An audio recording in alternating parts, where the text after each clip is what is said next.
এটা হচ্ছে একটি পারগানের বডি। তো এরকম যে পারগানগুলো আছে, সো এই বডিগুলা এক কাস্টমার বাইরের আর কি বডিটা ভেঙে গিয়েছিল এখান থেকে। সো আমাদের কাছে নিয়ে আসছিল কাজ করানোর জন্য সার্কিটের। আর তাছাড়া বডির কাজ তো আমরা আসলে করি না, তো অন্য একজনের দিয়ে এই কাজটা করে এনেছেন। সো যে এই কাজটি করেছেন আসলে তার কাজের প্রশংসা না করে পারতেছি না, একদম সেম টু সেম এটার মতো করে একদম কাজ করে দিয়েছে। যেমন এখানে হাওয়া বের হওয়ার যে ছিদ্রগুলা সেগুলোও করেছে এবং এই পাশেও।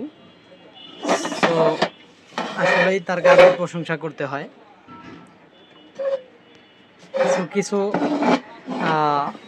মিস্ত্রি আছে যে যাদের হাতের কাজ খুবই ভালো, সে যে কাজই করুক না কেন। আর এখন শুধু কালো এই স্প্রেটা দিলেই আর বোঝা যাবে না দূর থেকে যে এটি আসলে রিপেয়ার করা।